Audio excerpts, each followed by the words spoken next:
reenlazamos con Vicente Serrano, le quiero presentar, le pido al equipo que nos grabe, le quiero presentar la entrevista que el periodista y director de Sin Censura, Vicente Serrano, le hizo a la ministra Yasmín Esquivel, una entrevista exclusiva muy interesante aquí en Sin Censura. Veamos y escuchemos. Lo prometido es deuda. Nos encontramos con la ministra Yasmín Esquivel, a quien le agradecemos mucho que nos reciba para cumplir este compromiso con la audiencia de Sin Censura, ministra. Muchas gracias. Gracias, Vicente. Pues me da mucho gusto saludarlo y nuevamente poder tener la oportunidad de conversar en su programa. ¿Y cómo no conversar sobre tantos temas que hay pendientes? Por ejemplo, en las próximas horas se tendrá que regresar el dinero de los fideicomisos que ustedes ya han aprobado que se regresen al gobierno para que se empleen en la gente que más lo necesite, a pesar de que hay resistencias todavía en el Poder Judicial, ministra. Bueno, la reforma al Poder Judicial de la Federación, que fue publicada el pasado 15 de septiembre de este año, establece en uno de sus artículos que el dinero de los fideicomisos, que asciende a más de 24,000 millones al día de hoy, debe ser regresado a más tardar el 15 de diciembre de este año a la Tesorería de la Federación.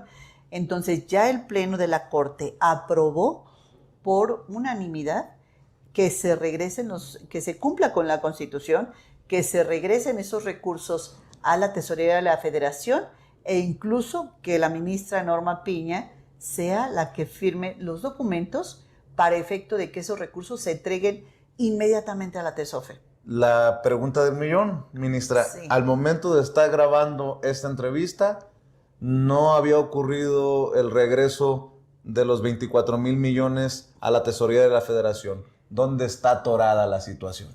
En este momento deben estar ya en los trámites, porque no puede pasar del día 15 para que se regresen los recursos. Ahora bien, ¿en qué va a destinar la Tesorería de la Federación los recursos? Eso ya es una determinación que se tomará con las autoridades respectivas, pero el dinero tiene que regresarse. Esos fideicomisos ya no tienen por qué estar siendo un guardadito que anualmente venía desde hace muchos años en el Poder Judicial de la Federación, y son recursos que deben estar ya en la Tesorería de la Federación. ¿Usted sabe si ya firmó Norma Piña? No, todavía no tenemos conocimiento de que estén reintegrados esos recursos en la Tesorería, pero deben estar en los próximos 2 días, a más tardar el 15 de diciembre, y será un tema que platicaremos más adelante. Claro que sí, ministra. Mucho ruido entre los defensores de Norma Piña, la ministra presidenta, generó un comentario de usted, pero creo que muchos lo suscribimos también. Fue un informe de lamentos, de quejas, el de la ministra presidenta, con mucho respeto lo digo, sí. En lugar de ser un informe de resultados. Sí, efectivamente hace unos días fue el informe de las actividades, un informe anual que rinde el presidente de la Corte.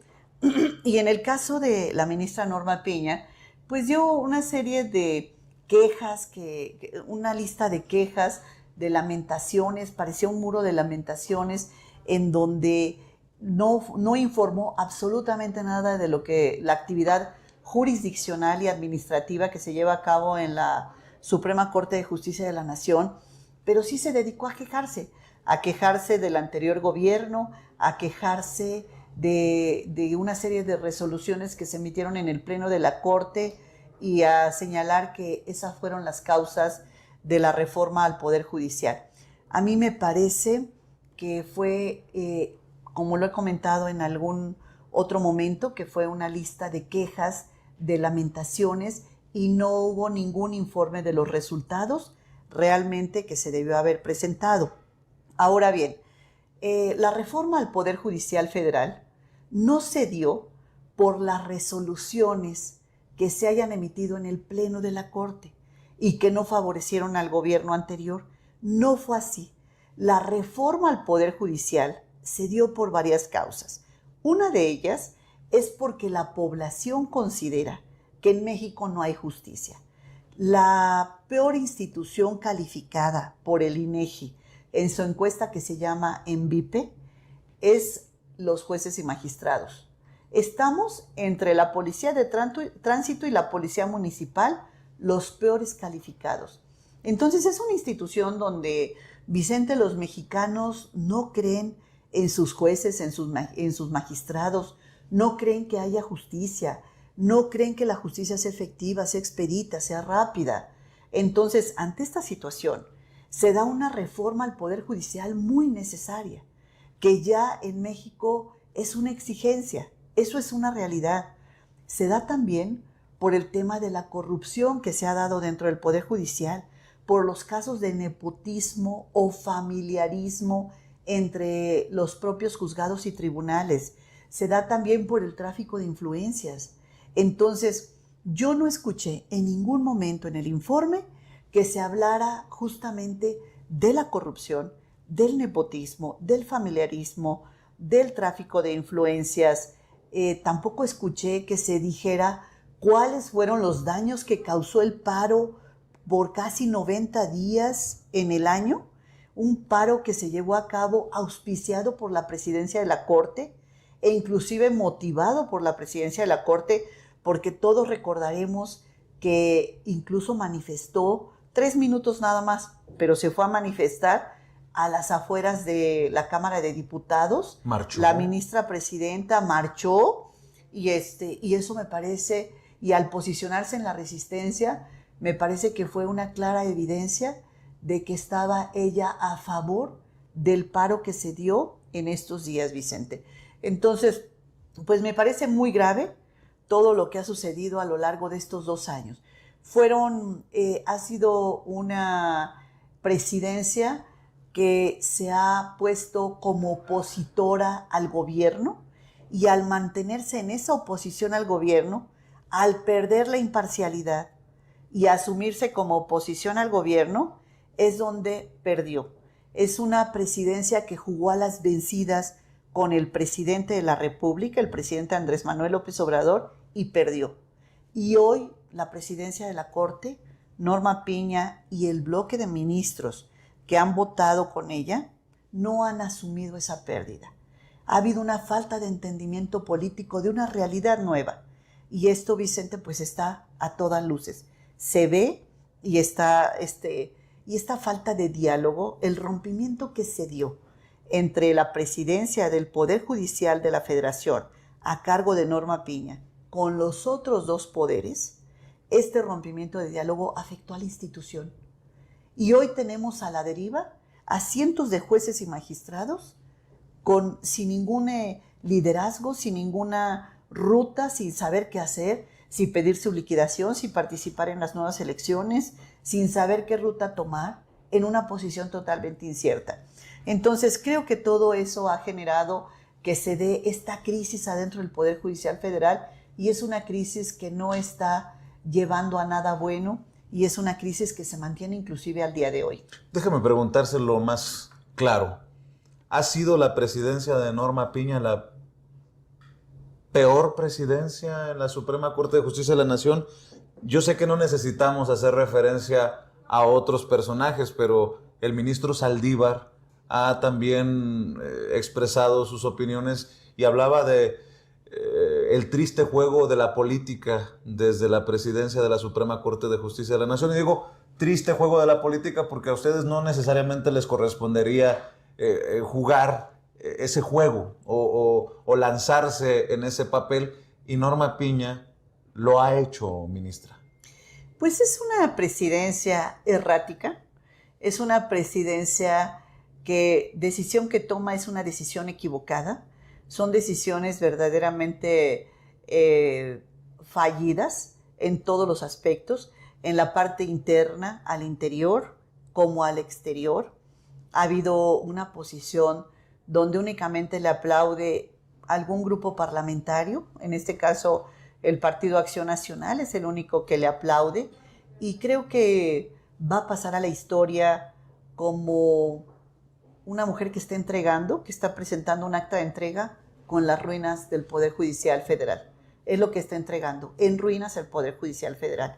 Entonces, pues yo creo que ha sido de las peores, o si no es que la peor presidencia que ha tenido la Corte. En eso coincido totalmente con el ministro Arturo Saldívar en cuanto a que ha sido la peor presidencia que ha tenido la Corte. Lo he vivido todos los días y sí me parece que ha sido fallida totalmente hacia el interior, inclusive del propio Poder Judicial, del Consejo de la Judicatura, como hacia afuera. Desde que Norma Piña llegó, lamentablemente creó un bloque en donde se posicionó como opositora al presidente, en donde todo aquello que fueran políticas del presidente las votaron en contra, todas. Y déjeme preguntarle, al crear este bloque del que usted no forma parte, Yasmín Esquivel, ministra, ¿hubo un maltrato hacia usted? ¿Hubo un maltrato a aquellas ministras que no formaron parte de ese bloque, que no se sometieron tal vez a las directrices, a la línea de Norma Piña? Vicente, no ha habido maltrato, pero sí ha habido una falta de respeto. Ha habido una falta de respeto hacia sus pares, ha habido una falta de respeto institucional, se ha utilizado de una manera facciosa la institución y bueno, generar este bloque con el que se van provocando los acuerdos y excluir. Ha sido una presidencia de unos cuantos y ha habido una exclusión de los demás, y eso me parece una falta de respeto, una falta de urbanidad política, por decirlo menos, y no ha sido tan solo porque nos excluyan de los acuerdos que ellos tienen, sino inclusive de los temas de carácter institucional, que debe ser una convocatoria hacia todos, hacia los 11, en temas de carácter estrictamente institucional. También ha habido una total exclusión. Y eso, pues definitivamente nos parece una falta de cuidado político en todo este camino, ¿no? Y no tan solo hacia nosotros, sino ha visto, Vicente, esa falta de cuidado político hacia el exterior, hacia los otros poderes. Ha habido mensajes inadecuados hacia senadores, mensajes inadecuados hacia magistrados de la Sala Superior del Tribunal Electoral. Hay que decirlo claramente. Y además que y tienen todo eso ha generado, ¿no?, consecuencias a la institución, problemas a la institución. Creo que Norma Piña tiene que asumir su responsabilidad histórica en todo esto. Y le decía consecuencias porque pienso, por ejemplo, cuando Alejandro Armenta, que está a punto de convertirse en el gobernador constitucional de Puebla, todavía gobernador electo, era presidente de la mesa directiva del Senado de la República, y no sé en qué condiciones la ministra le mandó mensajes temerarios, amenazantes. Eso nada más como ejemplo, ¿no? Sí, sí, fueron mensajes que totalmente fueron inadecuados, inapropiados, que no corresponden a una persona que representa y es titular de un poder. ¿Y a usted no le tocó nunca algo similar de Norma Piña? Pues no recuerdo en este momento ninguno que me haya tocado en cuanto a este tipo de mensajes, pero sí lo que sí fue evidente es cuando ella sacó una carta y dijo que efectivamente habían sido mensajes que ella había escrito. Entonces, pues sí me sorprendieron los mensajes, pero más me sorprendió la carta al siguiente día, la carta que envía al siguiente día donde dice que sí son los mensajes que ella se había enviado esos mensajes. Bueno, pero no fue tan solo eso, sino también el tema cuando se reúne con el dirigente de un partido político, en donde convoca a los magistrados de la Sala Superior del Tribunal Electoral en pleno proceso electoral. Que uno de sus colegas le presta la mansión, ¿no? Algo por el estilo. Uno de mis compañeros presta la casa donde se reúnen, pero más allá de ello, me parece que pues debió haberse reunido en las instalaciones de la Corte, donde debe ser, citar a los magistrados, pero pues el dirigente del partido político, ¿qué tenía que ver con los magistrados? Y si tiene algo que tratar algún dirigente de algún partido político, pues que vaya a ver a los magistrados a sus oficinas, a sus instalaciones como debe ser, pero no en esas condiciones. Creo que eso también hizo mucho daño a la institución. El presidente de la República, el titular del Ejecutivo, señaló en varias ocasiones en las conferencias mañaneras esta situación irregular donde la conducta no es una conducta ilegal, pero es una conducta inadecuada que no debe darse por parte de la titular en pleno proceso electoral. Recuerdo aquello que decía el presidente, perdón que la interrumpa, hay cosas que son ilegales, hay cosas que son inmorales. Y eso es una de ellas, ¿no? Puede ser que no lo sé, ustedes saben más de leyes obviamente que nosotros, pero que no se haya violado algún reglamento, alguna ley, pero a todas luces, ministra, ahí creo que ya había bases para incluso por dignidad separarse, ¿no? Creo que era el momento en que ella tomara la decisión por el bien de la institución, no por otra razón, no fue así. Sin embargo, se siguió avanzando en esta posición.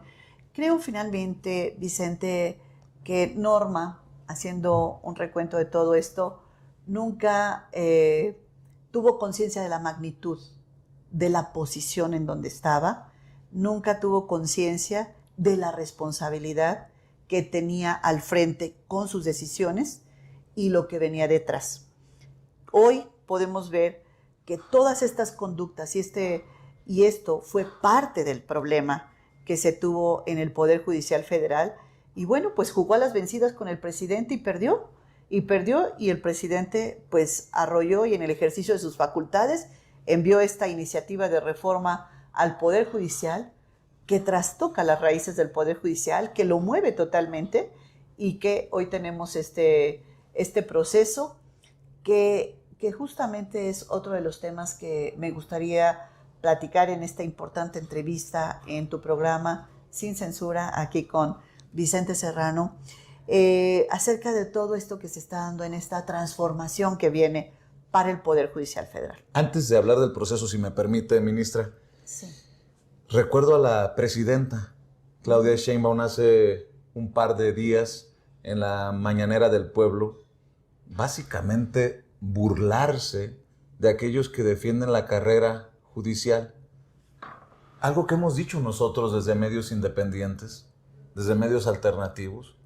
¿Con qué cara hablan de una carrera judicial si la propia ministra presidenta Norma Piña ha admitido que hay un grave problema de nepotismo en el Poder Judicial? Déjeme hacer una pregunta muy fuerte, ministra. ¿Hay cosas de las que usted se sienta avergonzada de lo que han ido encontrando? Porque creo que nadie se puede sentir orgulloso de un Poder Judicial en donde más del 50% son primos del tío, del hermano, del vecino. Perdónenme por lo que voy a decir, de la amante o del amante. Esto es gravísimo. Si en algún momento he dicho que México se merece una mejor oposición política, México merece un mejor, definitivamente mucho mejor Poder Judicial, ministra. Mire, Vicente, con relación a esa pregunta, yo lo que le puedo decir es que por el abuso de unos cuantos, por la conducta inadecuada de unos cuantos, porque efectivamente se habla del 50%, pero el otro 50% no. El otro 50% no tiene familiares.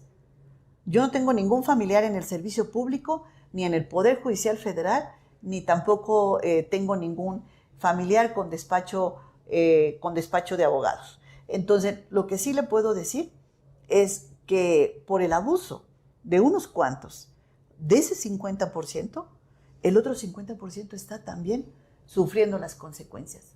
Las consecuencias de señalarnos que somos un Poder Judicial donde hay nepotismo. Sí lo hay, pero nada más en la mitad. Porque la otra mitad son gente que se ha dedicado a trabajar, gente que se ha dedicado a su función. Es decir, no podemos generalizar que en todas las instituciones, todas las personas que lo integran son corruptos. Pero está difícil. Todas las personas que lo integran hay nepotismo. Pero sí lo hay. Y el problema que se da es que eso con Norma Piña no se erradicó. Tampoco se emitieron las políticas públicas para combatirlo. Cosa que sí se hizo en la presidencia de Arturo Saldívar y se revocó en la presidencia de Norma Piña. Y se continuaron ejerciendo esas políticas en donde permiten los casos de nepotismo en un circuito, es decir, en una entidad federativa, donde hay ese familiarismo. Claro. Entonces, todo eso no se combatió. El problema es ese, que llega norma y se siguen continuando con las prácticas que se debieron haber combatido. La corrupción, el nepotismo, el tráfico de influencias, que las familias las dominen unos cuantos, que haya despachos que sean los que dominen en muchos de los temas los asuntos. Todo eso se debió haber combatido y no se hizo. Qué difícil para la gente de a pie decir, que no me resuelve mi caso es del 50% corrupto o del 50% respetable. Decía mi nana, y la gente sabe que hablo coloquialmente, me gusta hablarle a la gente en sus términos, y ellos saben que por muchos años vengo hablando de mi nana, que era la mamá de mi papá, ambos que en paz descansen, y decía, mijo, el que nada debe, nada teme. Déjeme entrarle al tema del proceso en el Poder Judicial. Sí, Vicente. Ministra, para empezar, después de tantos ataques y después de tanto aguantar lo que hemos dicho, una campaña de intento de desprestigio en su contra, ¿usted puede verle a la cara con la frente en alto al mexicano y decirle, yo no tengo nada de qué avergonzarme, yo no soy de las que tienen esa cola que les pisen, yo soy de esos honorables, respetables en el Poder Judicial, de las honrosas excepciones de las que hablaba el presidente Andrés Manuel López Obrador cuando se refería al Poder Judicial podrido? Mire, tengo 40 años en el servicio público, 24 años siendo juzgadora en lo que es la impartición de justicia. Durante todo mi camino, Vicente, jamás he sido cuestionada de ninguna conducta que no sea una conducta correcta, una conducta de acuerdo a la ley. Jamás he sido cuestionada ni señalada. Cuando estábamos en pleno proceso electoral, hace 2 años, por la presidencia de la Corte, 8 días antes de las elecciones, sacaron que hace 38 años hay otra tesis igual que la mía cuando me titulé de licenciada en Derecho. ¿Dijo por la presidencia de la Corte? Por la presidencia de la Corte. Está señalando Sí. que hay mano de Norma Piña en esta campaña en su contra. No de Norma Piña, pero sí hubo gentes que estaban dentro del proceso, porque éramos 5 candidatos. Entonces, 5 candidatos peleando la presidencia de la Corte. 8 días antes sacaron que había una tesis de hace 38 años. Fíjese, 40 años yo en el servicio público, 24 impartiendo justicia. Y justamente 8 días antes de las elecciones para la presidencia de la Corte, sacaron que hace 38 años yo había copiado una tesis. Muy bien, ¿qué fue lo que hice? Como mujer de leyes, me sometí a las autoridades, a la investigación por parte de la Fiscalía y a las autoridades jurisdiccionales, a los jueces para que analizaran todas las pruebas, todos los elementos, todos los peritajes y determinaran si la tesis había sido escrita por la otra persona o por mí. Los jueces determinaron, y ya es un asunto concluido, que yo soy la autora de la tesis y que la tesis original es mía. Pero le aplicaron aquella de lo que no mancha tizna. Exactamente, pero lograron su objetivo, descarrilarme para la presidencia de la Corte en ese momento. Porque de los 5 candidatos, la única candidata que había sido propuesta por el presidente Andrés Manuel López Obrador había sido yo, de los 5 candidatos que aspirábamos a la presidencia de la Corte. Entonces, ¿lograron descarrilarme? Sí. ¿Lograron su objetivo? Sí. Sin embargo, en este momento yo le puedo decir que me encuentro más fuerte que nunca, puedo mirar a los ojos a la ciudadanía y decirle, no tengo absolutamente nada de qué avergonzarme, tengo 40 años que respaldan mi trabajo y 24 años en la impartición de justicia, donde me he dedicado además de la impartición de justicia, donde estos 40 años me he dedicado al servicio público, a servir a los demás, a ser una funcionaria pública ejemplar y que hoy estoy participando para continuar como ministra de la Corte, y en caso de que tenga la mayor votación seré la presidenta, y si no es así, seré presidenta después.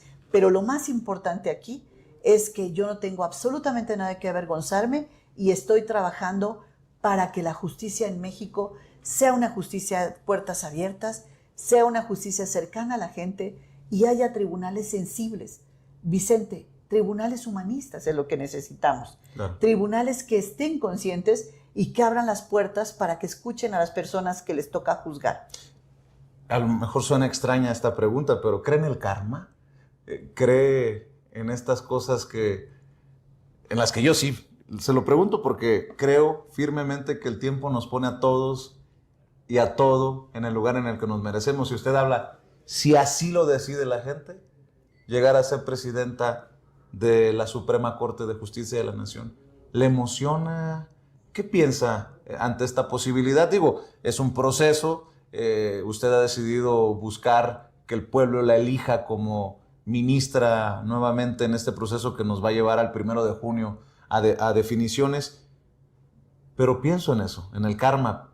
Si un día la descarrilaron, la vida siempre nos da una segunda oportunidad, ministra. Claro, por supuesto, Vicente. Yo soy una persona creyente y bueno, yo considero que todos tenemos un momento y en el momento en que lo que viene conviene y en el momento que debe ser y el momento adecuado.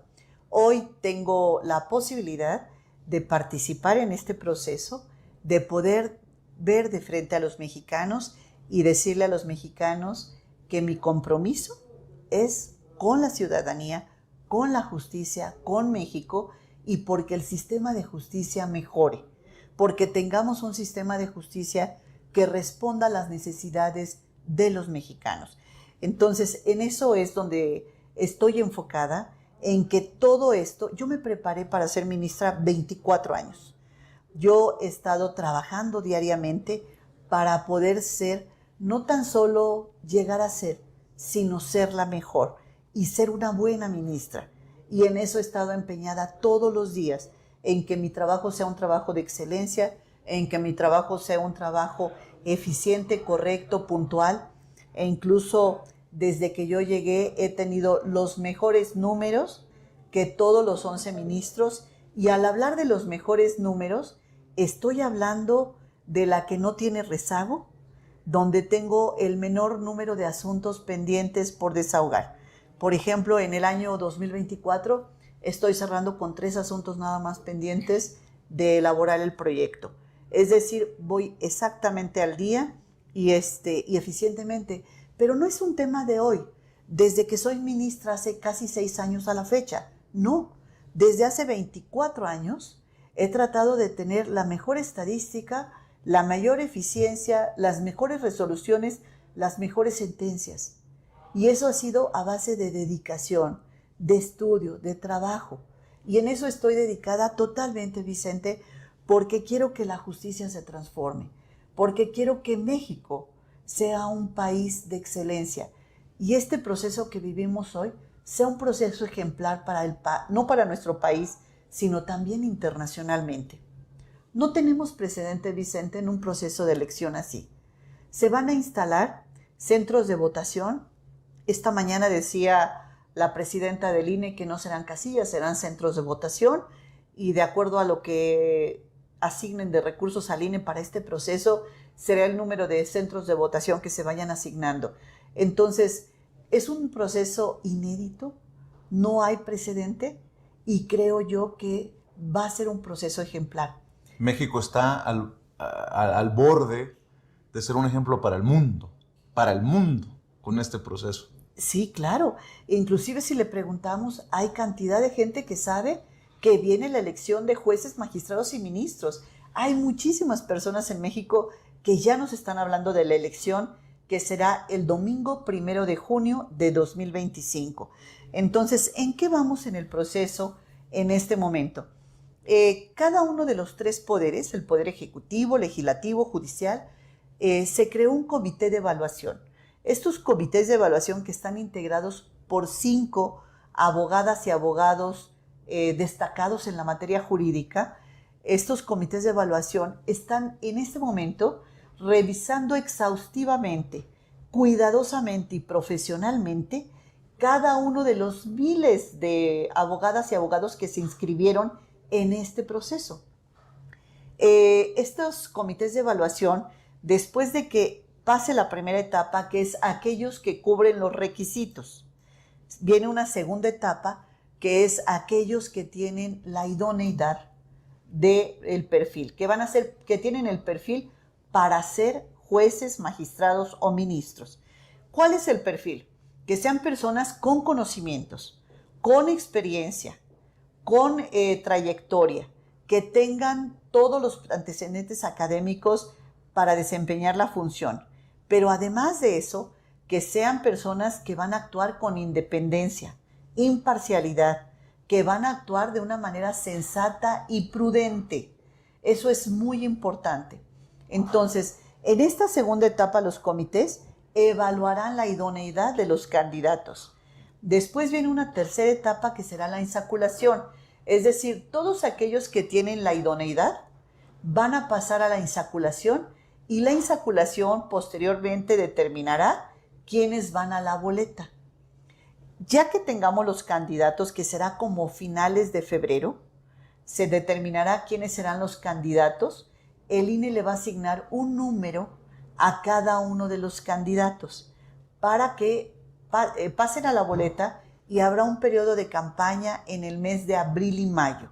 Empiezan las campañas el 30 de marzo, abril y mayo serán el periodo de campañas, fundamentalmente serán por redes sociales, y el INE presentará a los mexicanos de una manera fácil cómo se llevará a cabo la votación, las 6 boletas que se van a entregar, la boleta para jueces, magistrados, ministros, magistrados del Tribunal de Disciplina Judicial y 2 boletas más para magistrados electorales.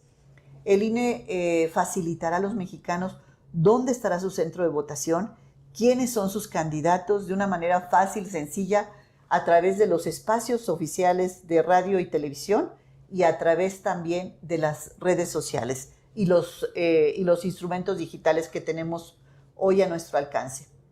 Y ahí es donde se define todo el 1 de junio del próximo año. Exactamente.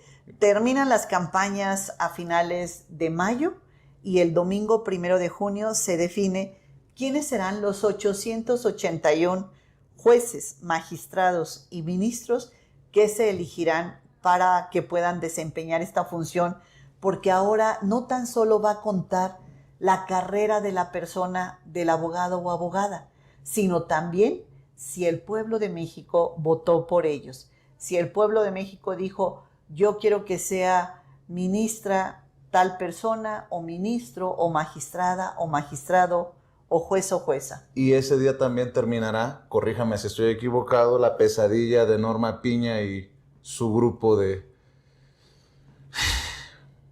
choque, permítame decirlo a mí, ministra Yasmín Esquivel.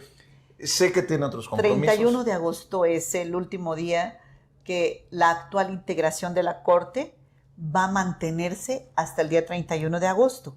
Y a partir del 1 de septiembre entra la nueva Corte. Se protestan jueces, magistrados y ministros en el Senado de la República y se integra por parte de... bueno, viene la nueva integración de la Corte, los nueve nuevos ministras y ministros a partir del 1 de septiembre. Nueva etapa de la Corte, claro, nueva etapa sí, del Poder Judicial, un Poder Judicial transformado. Ya que menciona usted transformado, transformación, ¿a usted le gusta que le digan ministra de la transformación? Por ahí me he dado cuenta que le mueven en redes la gente este distintivo, ministra de la transformación, y se lo pregunto como anécdota, porque seguramente usted también se ha dado cuenta en redes sociales. Sí, me lo han dicho en algún otro momento mis colaboradores que en algunas redes sociales me han señalado como la ministra de la transformación. Bueno, para mí, por supuesto que yo estoy porque se transforme el Poder Judicial Federal. A mí me da gusto que me llamen ministra de la transformación, pero también si me quieren llamar como siempre me han llamado la ministra Yasmín, o la ministra también me gusta. Entonces, cualquiera de las consideraciones que en redes sociales siempre... Y fíjense que yo le voy a decir una cosa. Nosotros, como en mi caso personal, pues yo soy producto de un gran esfuerzo, el que he puesto toda mi vida, pero también soy producto de mis amigos y de mis enemigos. Porque finalmente uno se va construyendo con los amigos y los enemigos. Pues algunos malquerientes por ahí, ¿no? Algunos malquerientes, ¿Hay lista? Vicente, ¿Hay lista? Que llega a ver uno que otro por ¿Norma ahí. Piña al tope? Que usted sabe. No, más allá que eso. Más allá de eso, yo creo que algunos malquerientes que ahí en algún otro medio de estos conservadores llegan a hacer algún comentario incorrecto. ¿Loret? Entonces, nosotros somos producto de nuestros amigos y nuestros enemigos. Amigos como ustedes, Vicente, muchas gracias. Gracias, Y ministra. por supuesto, algunos malquerientes a quien también leemos a veces sus críticas. Algunas ocasiones, cuando tengo tiempo. Un par de cositas. Algunos no merecen ni el tiempo. Así es. Ministra, un par de cositas para cerrar porque sé que tiene otros compromisos. Le han preguntado, no sé si se lo han preguntado, aquí no, en Sin Censura, pero se lo voy a preguntar. ¿Qué opinión le queda de Andrés Manuel López Obrador? ¿Qué opinión tiene de la primera presidenta de México, Claudia Sheinbaum? Del presidente Andrés Manuel López Obrador, es un presidente comprometido con México, es un presidente... ¿Lo veremos en los libros de historia? Absolutamente. Sin duda, de los mejores presidentes que ha tenido México, si no es que el mejor presidente que ha tenido México, es mi concepto. Yo, las veces que conviví con él, vi un hombre comprometido con las causas sociales, vi un hombre comprometido porque termine la discriminación en México, porque terminen las desigualdades sociales, y eso a mí me llenó de orgullo de tener un presidente con ese compromiso social y con esa convicción de transformar las instituciones y las estructuras en México. En el caso de la doctora Claudia Sheinbaum, yo quiero decirle que vimos nosotras las mujeres reflejados en la doctora Claudia Sheinbaum un sueño de nuestras abuelas, nuestras bisabuelas, de mi madre, un sueño de llegar a ver a la primera presidenta de México. Hace algunos años no lo podíamos ni siquiera creer. Bueno, en 1961 no teníamos ni siquiera derecho al voto. Imagínate nada más, Vicente. Cuando estuvo Ermila Galindo en 1917, la dejaron afuera los constituyentes junto con su grupo de seguidoras. Por más que tocaron y patearon la puerta, nunca las dejaron entrar en el constituyente de 1917. Hasta 1961 se nos da el derecho al voto. Entonces, jamás hubiéramos... Entonces, nosotros en Claudia Sheinbaum, las mujeres vemos un sueño realizado. Por supuesto, ella dice, no llegué yo, llegamos todas, porque nosotros vemos ese sueño reflejado en la doctora Claudia Sheinbaum. Entonces, nosotros estamos muy orgullosas de vivir esta época, de vivir este tiempo. El tiempo de Claudia Sheinbaum es nuestro tiempo. Y para cerrar, ¿algún comentario, alguna reflexión sobre la relación hacia Estados Unidos? Veo que desde Estados Unidos siguen los ataques a la reforma judicial, a la reforma al Poder Judicial, que ya está en la Constitución. Veo a un Donald Trump ruidoso, para tratar de ser lo más elegante posible, ministra, sí.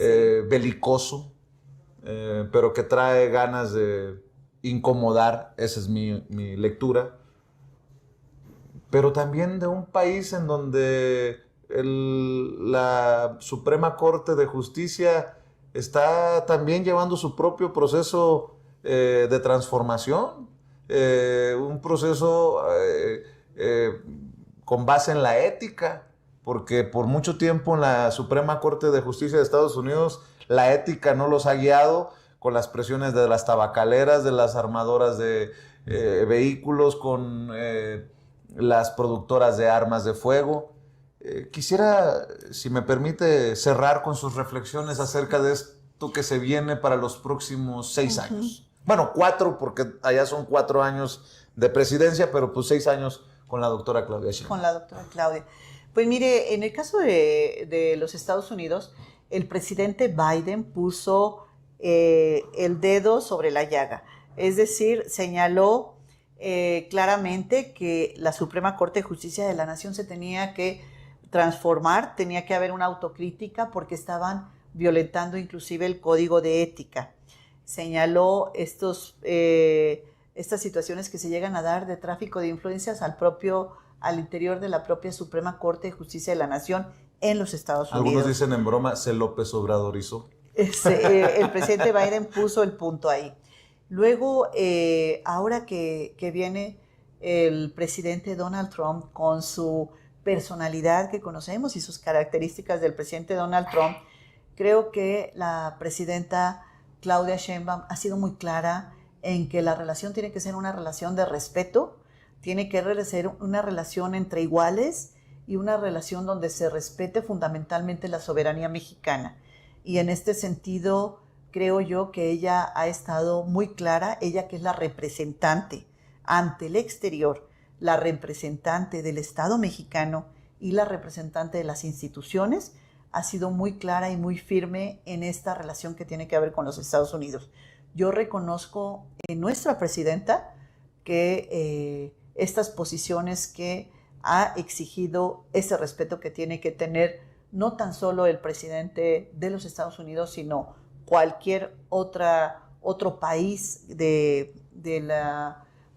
internacionalmente debe tener con nosotros. Entonces, en ese sentido, y bueno, los temas ahí están, son temas importantes que confluyen entre los dos países, los temas de seguridad e inmigración, que son fundamentalmente los temas que se han tratado, y los temas de carácter comercial y en la parte económica. Y creo yo que la presidenta, la doctora Claudia Sheinbaum, tiene los conocimientos, la formación, el carácter para poder tener y estar a la altura para poder dialogar con cualquier presidente, inclusive con el presidente de los Estados Unidos. Y en ese sentido creo que debemos estar muy tranquilos los mexicanos. Ella ha exigido respeto y trato entre iguales. Pues ojalá que esta transformación también nos lleve a nunca más, no estoy diciendo que se dé ahora, solamente usted sabrá, nunca más que las presiones extranjeras también tengan un impacto en nuestra Suprema Corte de Justicia en México, porque México es soberano, no es tierra de conquista y nunca más una colonia. Así es. Le agradezco mucho, ministra. Al contrario, Vicente, muy contenta de haber platicado esta tarde contigo y con tu auditorio. Y gracias. Habrá más. Sin duda alguna. Gracias. Muchas gracias, ministra. Muchas gracias, Vicente. La ministra Yasmín Esquivel, generosa, respetuosa de esta audiencia diferente e inteligente, para hablar aquí en Sin Censura, si me permite con mi lema. Como los chayoteros no se atreven, no les interesa, no les conviene, porque no van a morder la mano que les da de tragar. La ministra de la Transformación, Yasmín Esquivel, aquí en Sin Censura, mucho que rescatar de esta entrevista. Creo que lo más fuerte que nos comparte la ministra de la Transformación, Yasmín Esquivel, es que efectivamente la ministra presidenta Norma Piña jugó a las vencidas con el presidente López Obrador y perdió. Eso, mire, sin duda, eso es un hecho, ¿no? Ahí quedó más que claro. Se vio finalmente con el informe que dio la ministra que, como bien menciona Yasmín Esquivel, pues se trata de un muro de lamentaciones y se acabó. No presenta ningún tipo de resultado. Y efectivamente entrega en ruinas al Poder Judicial. Qué fuertes declaraciones hace la ministra Yasmín Esquivel sobre Piña. Entrega en ruinas al Poder Judicial. Es de las peores o la peor que ha tenido la Corte. Y esto, señoras y señores, a mí lo único que me provoca es pensar en quien nominó a Piña a convertirse en ministra de la Suprema Corte de Justicia. Otro de los grandes destructores de México, Enrique Peña Nieto. No es que yo le tenga una tierra especial a Enrique Peña Nieto, que me caiga gordo, vais a saber qué. Pero incluso aún más que Felipe Calderón, que otro tipo de expresidentes, creo que el peor presidente que hemos tenido los mexicanos fue Enrique Peña Nieto, pues definitivamente llevó a México a su destrucción. Terminó de destruir a México, darnos en la absoluta madre, Enrique Peña Nieto. Y él y sus secuaces y la gente que tenía a su alrededor, los Luis Videgaray, por ejemplo, ¿no? Las mentes detrás de este sexenio. Hoy que vemos a un Lavalle Mauri muy cuestionado al estar al centro del gabinete de la gobernadora de Campeche, Laida Sansores, bueno, pues hay que decirlo con todas sus letras, es un Lavalle Mauri que operó durante el sexenio de Enrique Peña Nieto. Y quien floreció en ese sexenio fue precisamente la ministra Norma Piña. Me parece que le da en el clavo la ministra Yasmín Esquivel al decir que es la peor presidenta, o vamos, la peor presidencia que ha existido en la Suprema Corte de Justicia de la Nación, al hablar de cómo es que efectivamente entrega el Poder Judicial en la ruina, destruido, como entregó Enrique Peña Nieto el país, como se lo entregó a Andrés Manuel López Obrador, se lo entregó en ruinas. Y sobre esas ruinas podemos construir como pueblo. Vamos a poder construir como pueblo al Poder Judicial que ya está reformado. Y a partir del próximo año, efectivamente, vamos a poder determinar a nuestros impartidores de justicia. No nos los van a imponer personajes como Enrique Peña Nieto. Vamos a ser nosotros los que lo determinemos. Eso me da a mí mucho gusto. Me dice Elda Zamora, no, Toño, como Calderón no hay peor. Así dicen en mi pueblo. El carnicero de Michoacán destruyó el país. Peña Nieto nomás llegó a mover las llamas. Sí, pero él terminó por destruirlo todo, Peña Nieto. Me parece que fue, en cuanto a destrucción, fue peor la de Peña Nieto, porque no solamente, mire, vamos a ponerlo así. Felipe Calderón, en la opinión de su servidor, efectivamente prendió fuego a México. Y Peña Nieto vendió México en llamas. Así, ¿no? Entonces, pues ahí están los dos. Bien dicho por ahí, tanto peca el que mata a la vaca como el que le agarra la pata.